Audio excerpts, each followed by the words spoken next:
What is digital marketing? What we will cover in this chapter. This chapter is intended to give you a background into digital marketing, some of the established models used in constructing a marketing strategy, and a focus on how they apply to digital. The key areas covered in this chapter are a history of digital marketing, the 4 Ps of marketing, Porter's 5 forces, brand or perceptual positioning map, customer lifetime value, segmentation, Boston Consulting Group matrix, chapter goals. By the end of this chapter, you should understand some of the key marketing and business models that will help to shape your strategy. You should have an overview of the history of digital marketing to give some perspective to your strategic plan. You should also gain an understanding of consumer behavior, market factors, segmentation, lifetime value, and the 4 Ps of marketing. As with any book, and indeed any marketing strategy, the best place to begin is at the beginning. Digital marketing is an ever-evolving and growing beast, and one that continues to spread its tentacles deep into the processes that organizations have lived by for decades. That all sounds very dramatic, but the truth is that it is simply aligned with the direction of travel of the modern world. Digital marketing is, or should be, a part of almost every key business decision, from product development and pricing through to public relations, PR, and even recruitment. We touch on why throughout the book. Now is an exciting time to be in digital marketing. Digital marketing is often confused with online marketing. As we moved into the 21st century, most businesses had or were in the final throes of developing a web presence. Email was commonplace, and there was technology allowing people to manage this fairly easily. Customer relationship management (CRM) systems had been in place for some time to manage databases. Some companies were placing banners on websites with a similar approach to press advertising.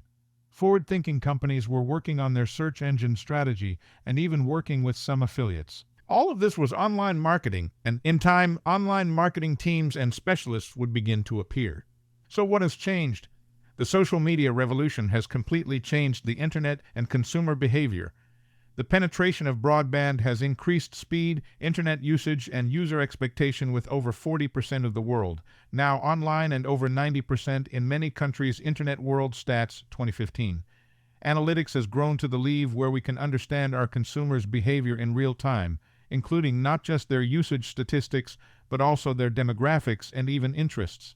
Mobile has gone smart, and tablets have stormed onto the scene, and both of these changes have brought along apps. Touchscreen is becoming increasingly common across all devices. Google has become an enormous organization and owns search globally. TVs have gone smart, and Bluetooth opens up another level of possibilities.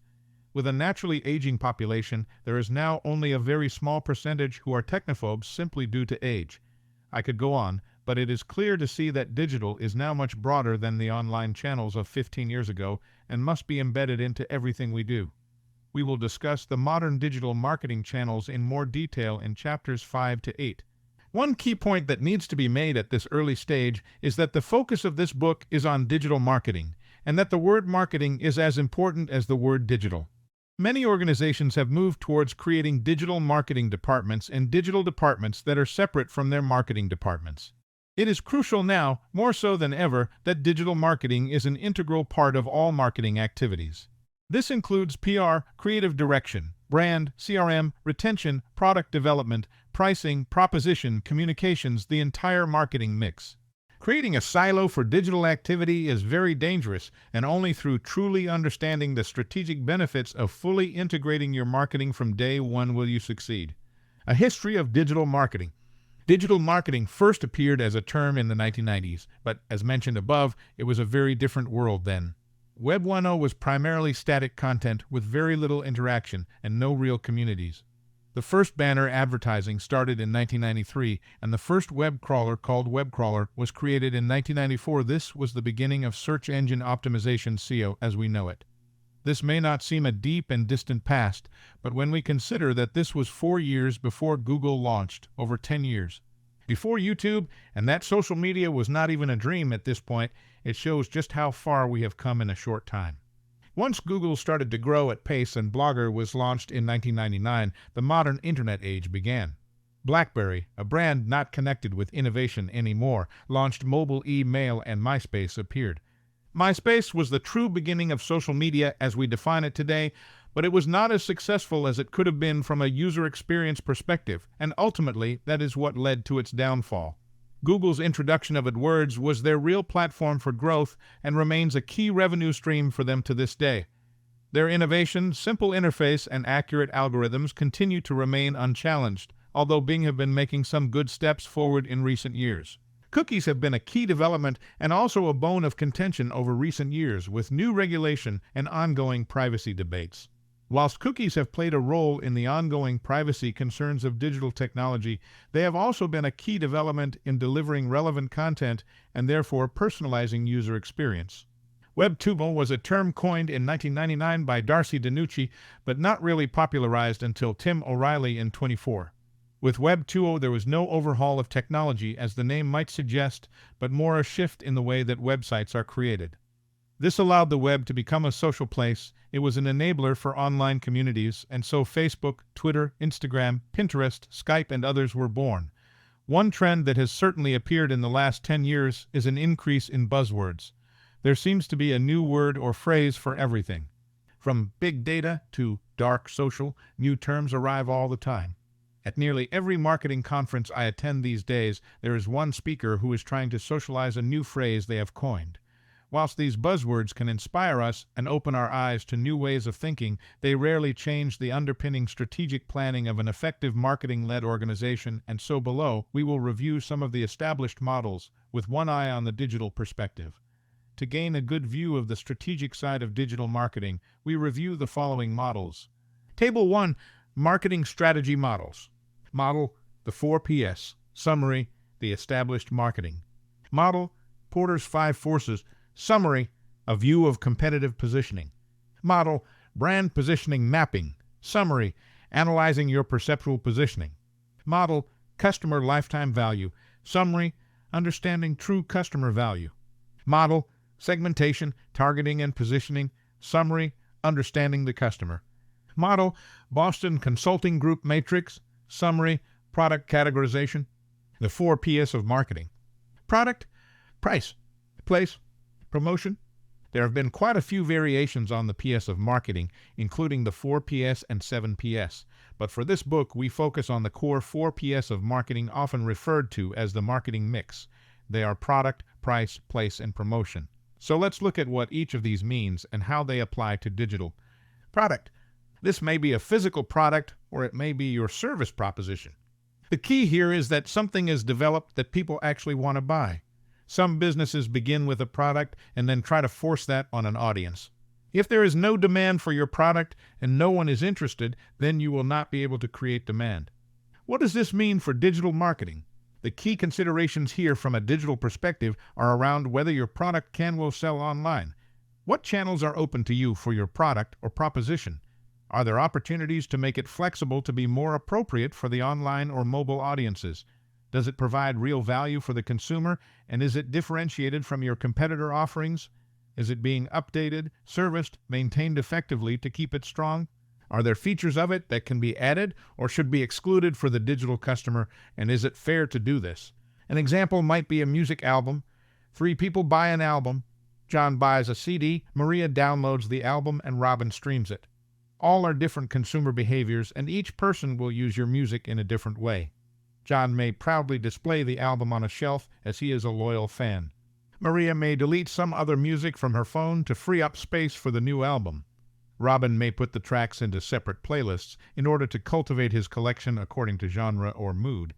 Understanding the different motivations and usage habits for these products is vital to getting your marketing right in the digital age. Price. Pricing is the second P, and one that can be more of a science than an art. Understanding price elasticity and competitive positioning are angles to consider, but we won't go into the economics of this here. The key factor is whether you are asking for a price that people are willing to pay. The willing to pay element of that does of course have many factors behind it, such as your brand value, online reviews, product quality, and others, but there are also numerous tactics that can be employed here. What does this mean for digital marketing? Discounts and offers are certainly not new to digital marketing, but the concept of fast price comparison and the introduction of cashback and voucher sites have certainly changed consumer behaviors. Businesses can take advantage of this through affiliate marketing programs. Affiliate marketing is where you promote your products through a third-party website in exchange for paying a commission or fee to the website when an action is taken. This is very common in the comparison, voucher, and cashback space, as it is very easy to directly track sales and therefore attribute value to the relationship. Commissions are often paid on sales, but can be paid on click-throughs or other actions. Affiliate marketing. Affiliate marketing has existed for a long time, but has a poor reputation. This is due to a lack of clarity around measurement and genuine sales. The industry has improved greatly over the last 10 years. However, there is still a need to maintain this channel, and it can be resource-intensive as a result. One example of this is the need to review sales reports and track them against customer acquisitions to ensure that the customers for whom you are paying for the affiliate website have joined your business. It is good practice also to ensure that your agreement with the affiliate website states that the customer must stay with you for a period of time, where this is relevant to your industry, before you pay the commission. This reduces the risk of fraudulent sales numbers. Affiliate marketing customers will often be deal hunters due to the nature of how they have been acquired, and so it is important to understand that they may not be the most loyal customers you have and will likely be more price sensitive than your average customer. You may need a specific CRM strategy for these customers to encourage them to stay. We look at CRM and retention in Chapter 10. There is also an expectation in some sectors that prices should be lower online, as there are no overheads. It is considered by many that selling online should be cheaper than selling from a retail outlet. One counter to this, of course, is that there is no need to post products from your retail outlet. Deciding how this fits with your business strategy is key. Another factor to keep in mind is that it costs less to keep a customer than to acquire a new one, so retention, CRM, and lifetime value are a vital part of your strategy. We examine the digital side of those in Chapter 10. Place. Location. Building your shop in the wrong place decreases footfall and ultimately means fewer sales. Having your shop in the right place but not having the stock in the shop is even worse. Having your product in the shop in the right location but then not displaying it correctly so people cannot find it is also a factor of place. What does this mean for digital marketing?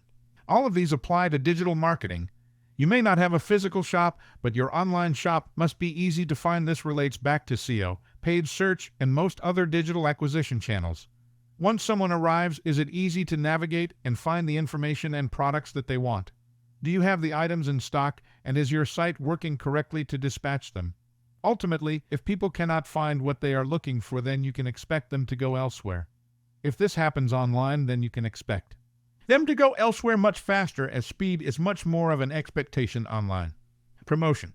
Promotion is what most people think of when they hear the word marketing. Your TV campaign, your press advertising, your display banners. This is often the first time that people will have any relationship with your brand, and sometimes, certainly in below-the-line marketing, this can be a personal relationship. As we all know, first impressions are very important, so getting your promotion right is vital. Above and below the line and below-the-line marketing are terms used to differentiate between broadcast and targeted marketing techniques. Above-the-line marketing refers to mass-market advertising that is often used to push specific promotional messages out to large audiences or to build your brand. Below the line is used to tailor your communications to individuals or segments to ensure a more powerful message. We explore personalization in more detail in Chapter 11. Through the line is a term often used, and this simply refers to creating an integrated approach by using an appropriate blend of above and below-the-line marketing. This is, of course, what we are advocating in this book. To help you further understand the split, given below is a list of marketing channels that would fall into each bracket. Above the line: TV, radio, press, display advertising, outdoor. Below the line: SEO, direct mail, paid search, email, direct selling. These days, promotion has moved far beyond simple advertising and into dialogue. Smart marketing is much more than shouting about your product and much more about taking customers on a journey. That journey does not end at purchase either. There are many standard approaches to good quality promotion, including being single-minded, insight-driven, integrated, communicating the features and benefits, creating a clear call to action, and many others. All of these apply to the digital acquisition channels. What does this mean for digital marketing? One of the challenges with the digital space is that we often have limited space or time to communicate the product promotion. Where a TV advert or press advertisement may have 30 seconds to get a point across, digital will often have 100 characters or less than 1 second. This therefore creates a real need for impact messaging and, more importantly than anything else, a test and learn philosophy. No matter how much you know or think you know about your consumers, you cannot predict every possible outcome, and so being in a constant and evolving test cycle is vital to a culture of continuous improvement, something that is a key value of effective marketing. Porter's 5 Forces. The next model worth reviewing is the 5 Forces Analysis Model by Michael Porter. This is used to analyze the level of competition within an industry by utilizing industrial organization economics. The purpose is effectively to ascertain the competitive landscape and potential profitability of an industry. Any changes to these forces can directly affect an industry and the companies within it, and so it is important to understand them and react to them in order to retain or gain competitive advantage. Michael Porter goes into a greater level of detail than we have space for here in his book Competitive Advantage, which has been used by students and businesses alike for many years in order to understand competition. Porter's 5 forces are as follows. Horizontal competition. 1. The threat of substitute products or services. 2. The threat of established rivals. 3. The threat of new entrants. Vertical competition. 5. The bargaining power of customers. Threat of substitute products or services. This first force is the existence of another similar product in another industry. An example for the digital age might be landline phones versus mobile phones, or more specifically, mobile phones versus smartphones. Were a new smartphone to be launched that charges via a pod in the home and that has specific benefits for home use, it may attract customers who have always been landline users, and so this is a substitute product threat to landline providers.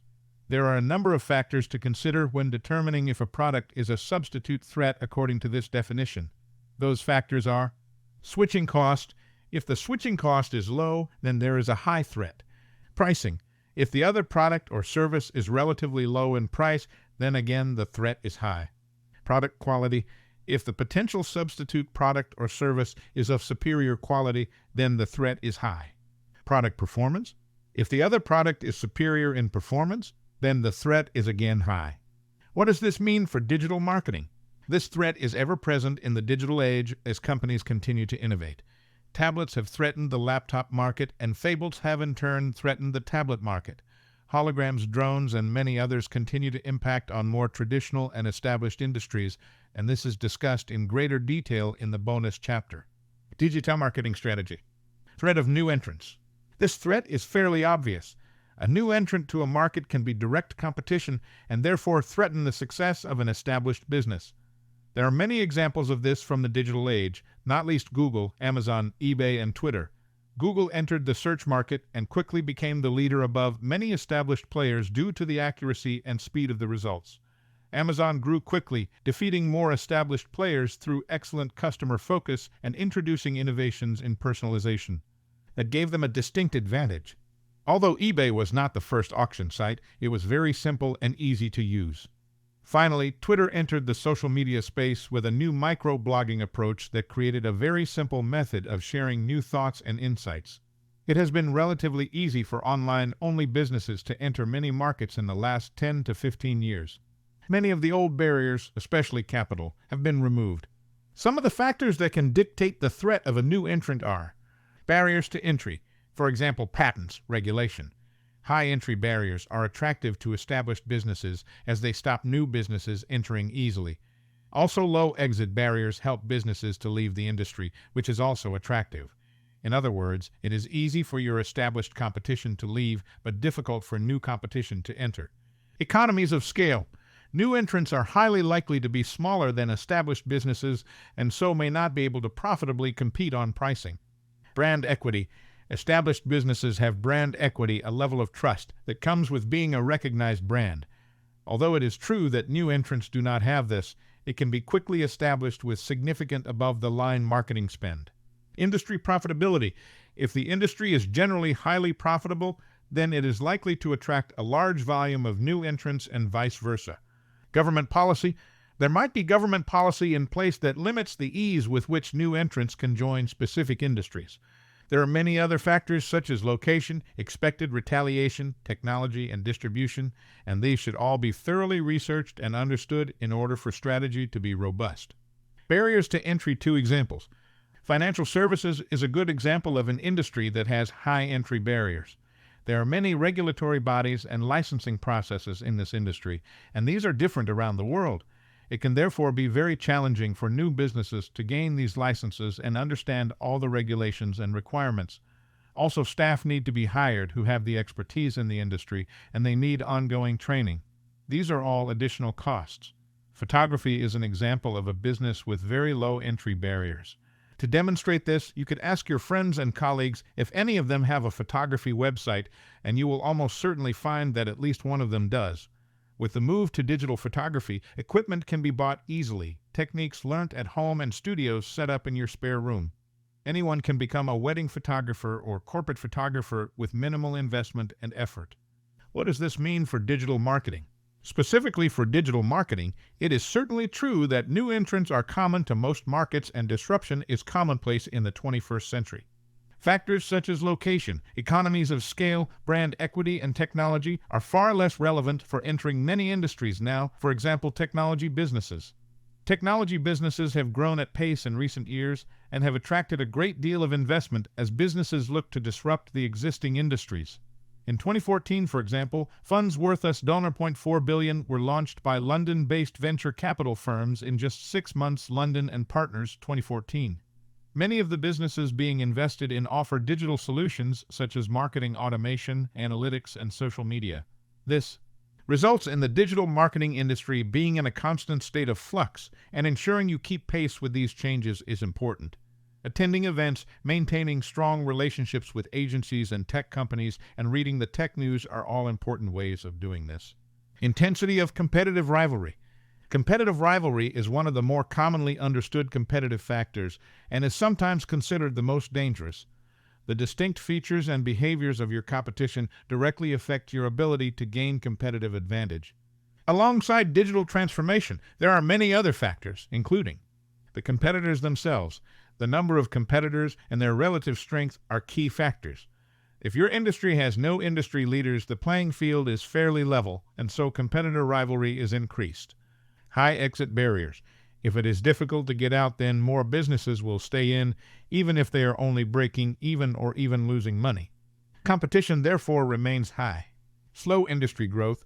If an industry is growing fast, then all players can grow through acquisition without necessarily directly affecting the competition. All those new customers can be shared out. If growth is slow, then there are no more customers, but just as many companies, so to grow you need to acquire customers from your rivals.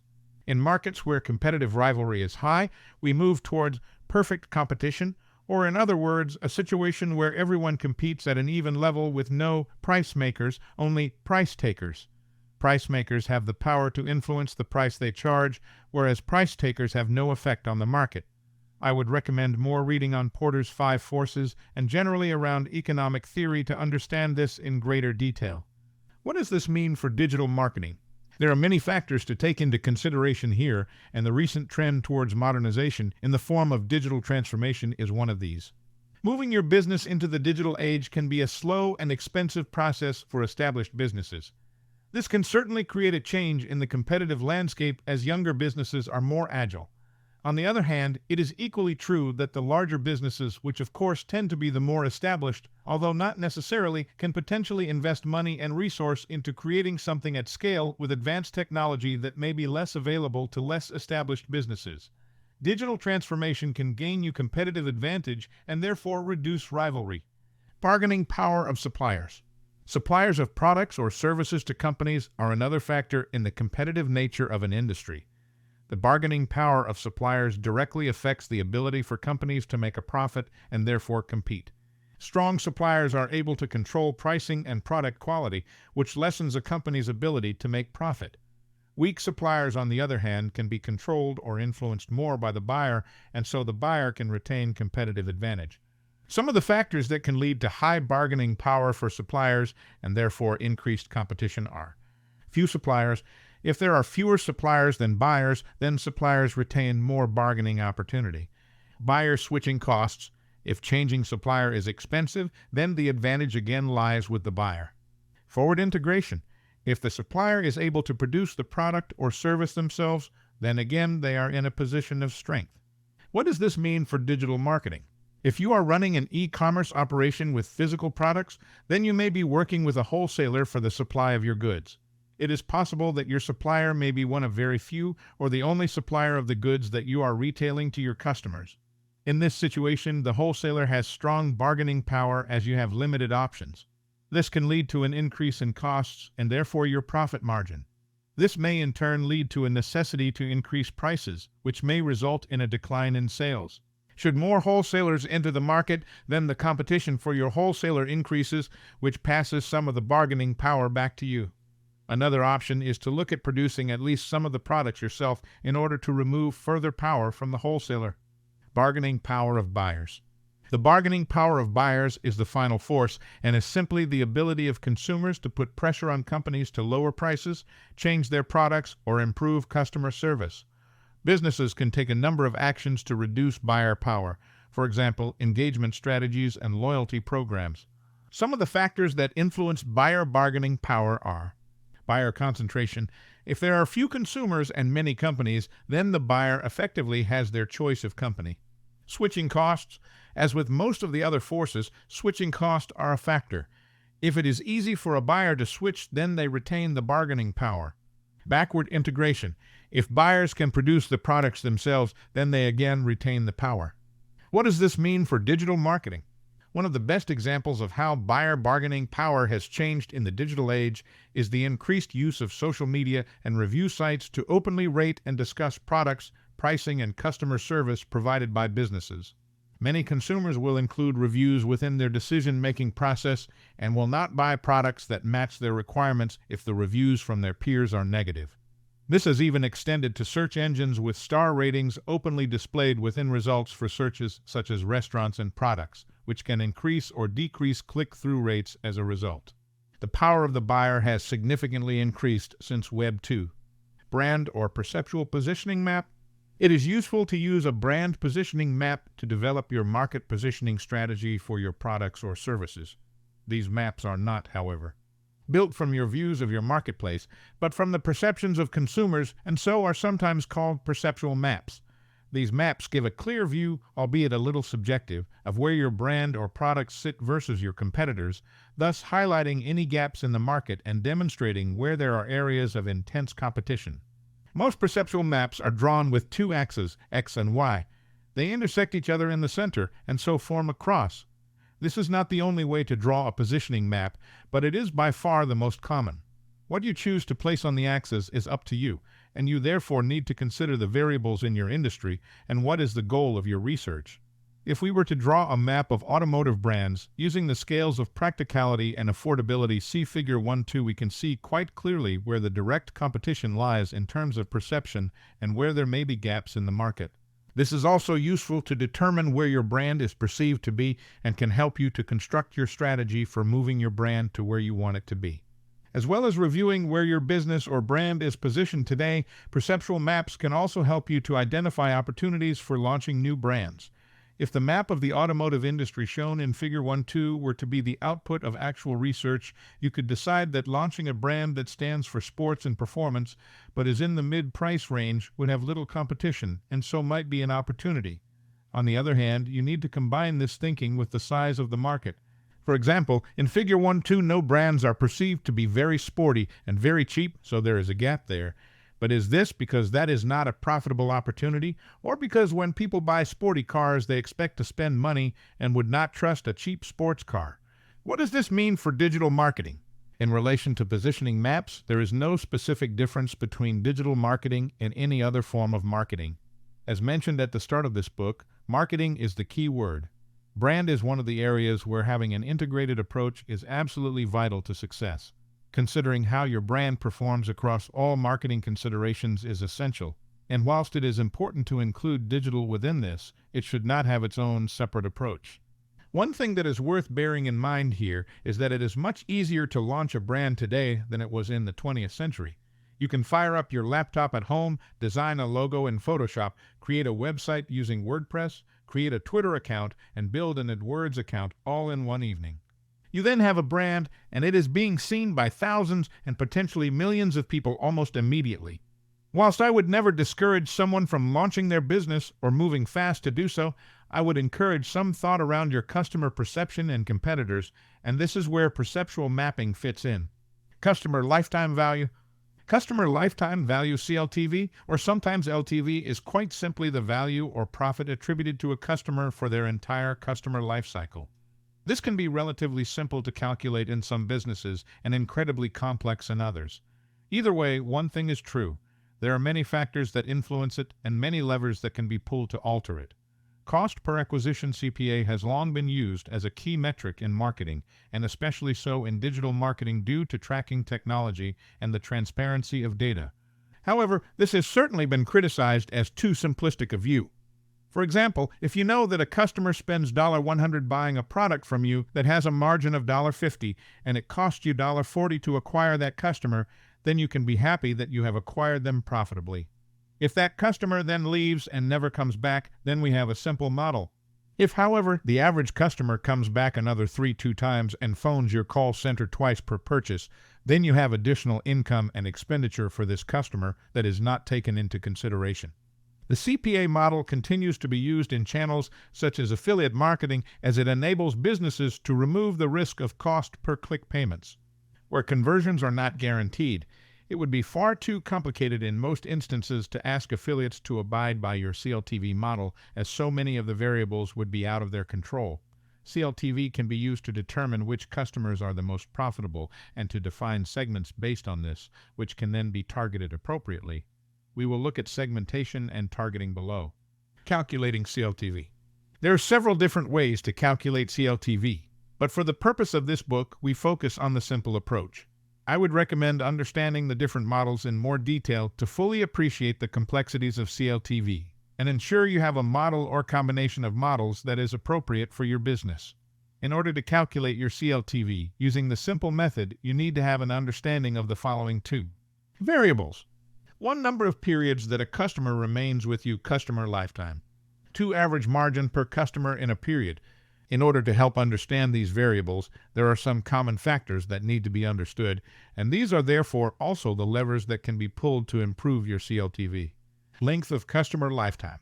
CRM programs, member-get-member schemes, loyalty schemes, service levels, average margin per customer, repeat purchases, cross-selling and upselling, returns and refunds, pricing and discounts, operating costs, conversion rates, segmentation. The formula in simple terms is therefore as follows. Customer lifetime value CLTV equals lifetime multiplied by average margin. To give an example of this, we can look at a retailer. This particular retailer manages to attract each customer to its store 3-9 times per week on average, and those customers spend $21.69 on average during each visit. We therefore know that the customers are spending $21.69 multiplied by 3.9 equals $84.59 per week. We want to understand our CLTV in terms of years, so we can simply multiply by 52 to get an annual customer value of $430.99. We know that each customer has a profit margin of 10%, so we know that our profit per customer is actually $439. On average, we know that customers stay with us for 15 years, and so our CLTV is $439 multiplied by 15 equals $6,585. That gives us a target figure to acquire customers. We know that we can spend up to $6,585 to acquire a customer over their lifetime. What does this mean for digital marketing? There are many models in digital marketing that are forced upon us. As mentioned above, there are cost per acquisition and cost per click models that are very common. There are also cost per impression, sometimes cost per mil, cost per action, and cost per lead models, amongst others.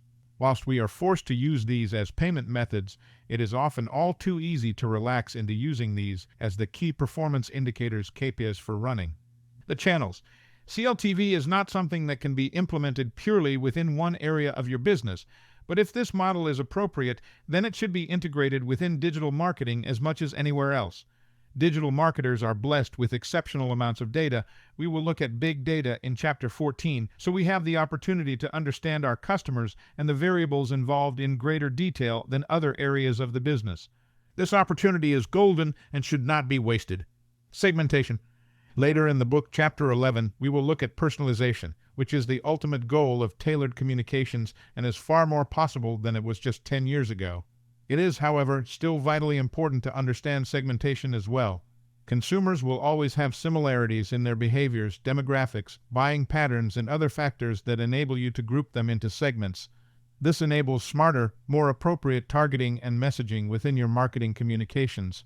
These groups will have different uses for products and varying perspectives on services. Their lifestyles will be inherently different, as will be their needs, aspirations, opinions, and much more. 5 common forms of segmentation: geographic, demographic, behavioral, benefit, and psychographic are listed below, including the advantages and disadvantages of each alongside how businesses use these methods. Geographic. Perhaps the simplest of all segmentation strategies, this is quite simply the location of the individuals being analyzed. Businesses that have regional retail outlets will have some focus on this, but it can also prove a useful tool to understand where to target your marketing. That could be outdoor or press advertising, but from a digital perspective, it may inform your geo-targeting or data selection for your strategy. The disadvantage is quite simply that this is very basic and tells you next to nothing about the individuals themselves. Demographic. A very common form of segmentation. Demographics includes factors such as age, race, gender, education, employment, income, and economic status. It is therefore an area of segmentation that gives a reflection of the characteristics of a group of people. Demographic segmentation is used by governments and a very broad range of organizations, as it can answer questions such as, who can afford to buy my product? And, will this group of consumers be the right age range for my product? The disadvantage of this type of segmentation is that there is a large assumption that people with similar characteristics will behave similarly, which is far from the truth. If someone is a French 45-year-old factory worker who has had a poor education, will they behave the same way as all their colleagues in the factory who are of roughly the same age? No. They will have different passions, hobbies, and much more. To understand this in more detail, we need to understand behavioral segmentation. Behavioral segmentation is becoming increasingly possible. It has historically been difficult to understand consumer behavior, but in the big data world, we are able to understand consumers a lot more, especially those in the digital space. This method groups consumers by buying patterns and usage behaviors. This is an excellent way of talking to individuals in a way that is highly likely to resonate with them. It is useful when talking about specific products or use occasions. Behavioral does not, of course, give such a black and white view as demographic segmentation, and therefore is not an exact science. For example, behavior can change with your lifestyle. Divorce, children, and retirement are key examples of when life changes could result in behavior changes. It is therefore vital to be working with data that is up to date.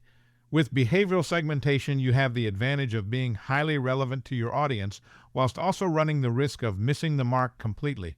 Benefit. Something that is vital to understand in marketing, and in fact business in general, is that perception is key. How you are perceived will impact your career. We all know the cliches about first impressions. Well, this form of segmentation is based around consumer perceived benefit. Many businesses use this to understand the consumer base and to inform product development and marketing opportunities. A good example of this is the fashion industry. If you imagine retailers of coats and jackets, some consumers will look for warm winter coats for their ski holidays, some for all-weather jackets for their outdoor lifestyle, some for lightweight jackets they can wear whilst exercising, some for smart coats for work, and some purely for fashion. The perceived benefit of your coat will appeal differently to each different segment, so perhaps you need to change the perception of your coat or bring out a new range to appeal to a new segment. Psychographic? Psychographic segmentation sounds exceptionally complex, but it is simply an understanding of a consumer's lifestyle. This includes studying activities, opinions, beliefs, and interests. Understanding these elements can, similarly to behavioral segmentation, result in messaging and products that truly resonate with the individuals. For example, individuals may be environmentalists, Buddhists, bodybuilders, or movie lovers, or any combination of these. Creating segments on this basis creates a more real view of the individuals than geographic or demographic segmentation ever could. Personas. By pulling together the above 5 forms of segmentation, you can create personas as per the example shown in Figure 1.3. These are effectively descriptions of your segments. Most businesses will create between 5 and 10 of these, as too few results in large groups that are too generic, and too many can result in segments that are too small or overcomplicate the targeting. Approach: Boston Consulting Group Matrix. According to Bruce Henderson, founder of the Boston Consulting Group, to be successful, a company should have a portfolio of products with different growth rates and different market shares. Henderson, 1970. This model is similar to the brand perceptual model mentioned above in that it uses a matrix. However, the Boston Consulting Group BCG matrix is used for a very different purpose. The model categorizes products in a portfolio into stars, cash cows, dogs, and question marks figure 1-4 by looking at market share and market growth. This is why it is sometimes called the growth share matrix. It is used primarily to maximize long-term value creation in a business by maximizing high-potential areas and minimizing poor performers. Cash cows high market share in a slow-growth environment. Cash cows are strong and safe products. They generate money steadily in a market that is not growing at any pace and, as such, do not require much investment. As a result, they are highly profitable. Dogs low market share in a slow growth environment. Dogs are not the strongest part of the portfolio and can in fact be damaging for a business. They tend to break even and so do not offer a great deal of benefit to the business. Businesses will generally look to reduce dogs or sell them off and should be very wary of investing money into them as returns are unlikely. Question marks low market share in a high growth environment. Question marks are aptly named as they can go in either direction. They are growing rapidly but have a low share, so they consume a lot of cash and do not generate a great deal. A question mark can become a star if it gains market share, and then even a cash cow if the market slows, but it also has the potential to be a dog if the market slows before it has gained momentum. Decisions around what to do with question marks must be based on extensive analysis to invest or not to invest. Stars high market share in a high growth environment. Stars generate cash due to having a strong market share, but they also swallow up a lot of investment due to the high growth environment. Once the growth declines, stars become cash cows. Therefore, having a range of stars in your portfolio that can become the next cash cows is an important strategy. The matrix itself shows not only the position of each product, but also, by utilizing the area or size of each category, the value of each product. This therefore gives a snapshot of profitability and cash flows of an organization. Ultimately, cash cows and dogs are at either end of the scale, and so all business units will move to one end or the other eventually, and there is a common path. Question mark star cash cow dog. Of course, it is not the situation for most companies, or indeed the aim, to have a set of products that simply fall into one of these categories, and in fact a blend of these is important to be able to describe your portfolio as balanced. Cash cows exist to supply funds that can be used to invest in the future of the company. Stars, due to their high growth potential and high market share, are the products that build this future. Question marks are items to steer into your next set of stars. Dogs should be removed. One key thing to remember is that the BCG matrix has complications and has been misinterpreted and misused many times, so understanding the intricacies of it and how to apply it, and indeed when to apply it, is crucial. What does this mean for digital marketing? The BCG matrix will inform which products you should be selling through which methods and channels, which will influence your overall digital strategy. You can also use it to assess your digital channels themselves and understand, therefore, whether you are applying your focus effectively. For example, is paid search a cash cow or a dog? The value of this channel is often debated, and so being able to substantiate where your channels fit on the BCG matrix is a great way to communicate how your channel strategy will be managed. Moving SEO from a question mark to a star is a common goal of businesses that have poor natural search performance but understand the steps to make improvements. We will look at these channels and how to maximize them in chapters 5 to 8. Summary: digital marketing has moved forward at extreme pace over the last 20 years, and the way that people's lifestyles have changed in the last 20 years is arguably beyond how they had changed in the 50 years before that. The introduction of the internet, mass smartphone usage, tablets, every age group becoming digitally savvy, and so on, and the pace is not slowing. Understanding the marketing models that have been established for some time and how to apply them to your digital marketing strategy gives us a foundation to begin our strategy. So there is a lot to think about, but it is all meaningless unless we form a strategy that is integrated into our broader business strategy, so we discuss that in the next chapter.